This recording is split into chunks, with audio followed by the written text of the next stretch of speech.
Hello friends, welcome to trading with Ishan Sharma. आज की इस वीडियो में हम बात करने वाले हैं स्ट्रेटेजी बिहाइंड टुडेज ट्रेड। तो आज मैंने एक ट्रेड लिया था जीबीपी यूएसडी में एंड मैं आपको बताऊंगा कि इसमें हमने कौन सी स्ट्रेटेजी का यूज़ किया था और कैसे हमने इसमें प्रॉपर अपना रिस्क रिवॉर्ड जो कि हमेशा 1:2 रहता है उसको फॉलो करते हुए हमने आज के इस ट्रेड में एक अच्छा खासा प्रॉफिट कमाया। So let's get into the video. तो सबसे पहले मैं आपको एक स्क्रीनशॉट दिखाना चाहूँगा जो मैंने आज के ट्रेड की ली थी। तो अब ये देखिए, ये मेरे बिल्कुल रियल अकाउंट है MT5 का जिसमें मैं ट्रेडिंग करता हूँ। So let me show you.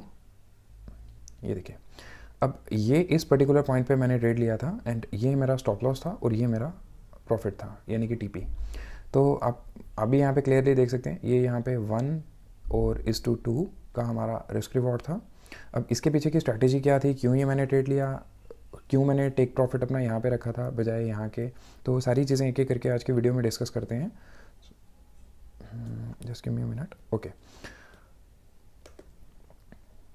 तो सबसे पहले हम चलते हैं 1 आवर टाइम फ्रेम में, बिकॉज इसी को देखते हुए आज मैंने ये ट्रेड लिया था 1 आवर के टाइम फ्रेम पे। ओके, तो ये हमारे पास पूरा का पूरा सेटअप ओपन है। अब इसमें मैंने क्या देख के ट्रेड लिया था, अगर आप यहाँ पे देखोगे ये एक हमारे पास रेड कैंडल है एंड देन कंटिन्यूसली हमारे पास और भी रेड कैंडल्स बनते जा रही हैं।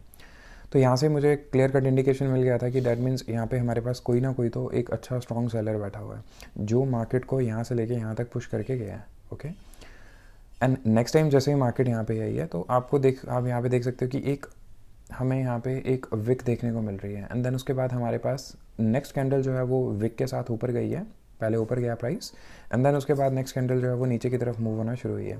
तो समवेयर अराउंड मैं यहाँ पे मार्केट में एंटर करा था एंड देन उसके बाद मेरा जो स्टॉप लॉस था वो जस्ट ये जो प्रीवियस कैंडल की हाई थी उसके ऊपर मैंने अपना स्टॉप लॉस रखा था, उससे थोड़ा सा ऊपर मैंने अपना स्टॉप लॉस रखा था। और जो मेरा टीपी था वो 1:2 एग्जैक्टली 1:2 रिस्क रिवॉर्ड के अकॉर्डिंगली मैंने यहाँ पे अपना सेट किया था। तो उसके बाद आप देख सकते हो, अगर मैं इसको थोड़ा सा हाइड कर दूँ,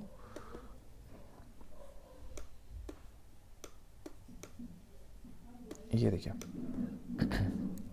अब अगर आप यहाँ पे कैंडल्स को थोड़ा सा क्लोजली वॉच करोगे, आप बहुत क्लियरली यहाँ पे आप नोटिस करोगे। एक मिनट, मैं इसको थोड़ा सा जूम इन कर लूँ आपके लिए। जैसे ही कैंडल हमारी यहाँ पे आई है, ओके, यहाँ से सेकंड कैंडल इसके नीचे एंड देन थर्ड कैंडल की जो विक थी इसने हमारा टीपी को हिट किया था, राइट। अब इस ट्रेड के पीछे आप मतलब क्या क्या ऐसी चीज़ें हैं जो आप सीख सकते हो। पहली बात तो ये, अगर हम किसी भी चार्ट पे हैं, किसी भी करेंसी या फिर चाहे मेटल्स के चार्ट पे हैं, हमने सबसे पहले ये देखनी है strong buying and strong selling. तो अगर आप ये देखोगे, अगर आप इस पर्टिकुलर पॉइंट पे देख रहे हो तो देखिए इस पर्टिकुलर पॉइंट से हमारी स्ट्रॉन्ग सेलिंग हुई है, बीच में एक भी कोई बाइंग की कैंडल नहीं है। ओके, सो ये हमारा 1 आवर का टाइम फ्रेम का है, तो आप देख सकते हो एक भी बाइंग नहीं हुई है बीच में। तो दैट मीन्स सेलर बहुत ही यहाँ पे स्ट्रॉन्ग रहा होगा। तो नेक्स्ट टाइम जैसे ही मार्केट इस एरिया में आई है तो मार्केट ऑलमोस्ट इसी पॉइंट तक मतलब मार्केट ने हमारा टीपी हिट किया एंड देन उसके बाद यहाँ से फिर फर्दर ऊपर की तरफ एक पुश मिला है।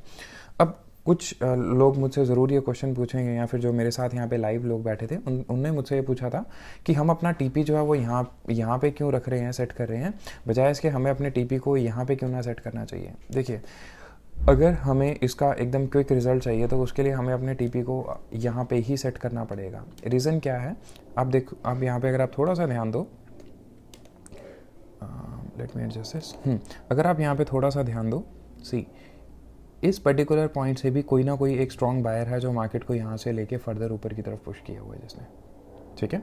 तो अगर किसी ने यहाँ से लेके यहाँ तक फर्दर ऊपर पुश किया हुआ है, दैट मीन्स यहाँ पे भी हमारे पास कोई ना कोई बायर है।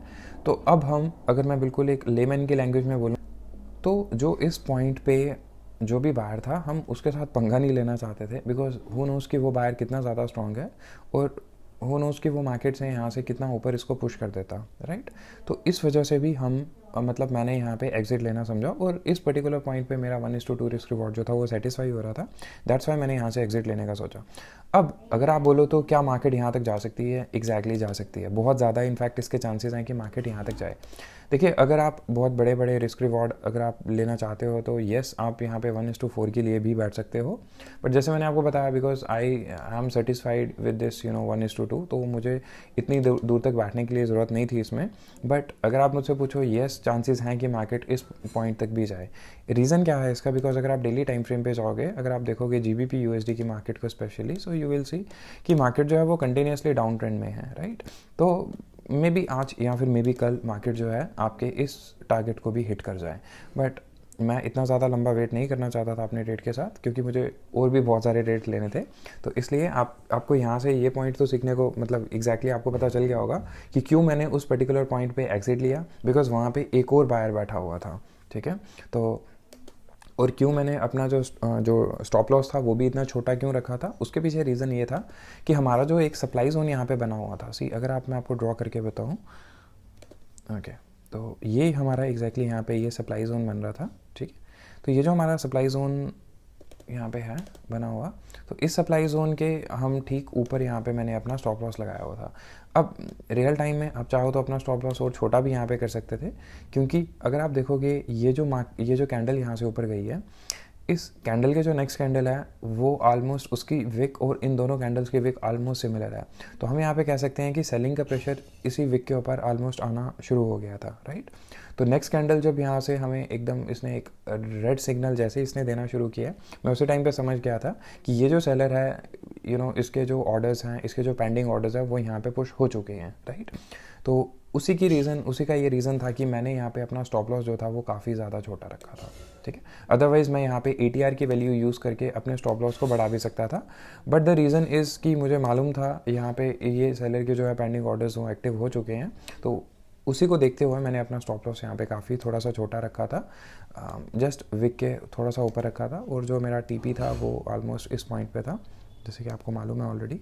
तो बस आज की स्ट्रेट का यही एक जो मतलब इसके पीछे की जो साइकोलॉजी थी वो यही थी कि मेरा जो स्टॉप लॉस था वो इतना क्यों था, और मैंने मेरा जो TP था वो मैंने यहाँ पे क्यों सेट करा था, उसके पीछे का रीज़न क्या था। तो आई होप आज के इस ट्रेडिंग सेटअप से आपको ज़रूर कुछ ना कुछ नया सीखने को मिला होगा। थैंक्स।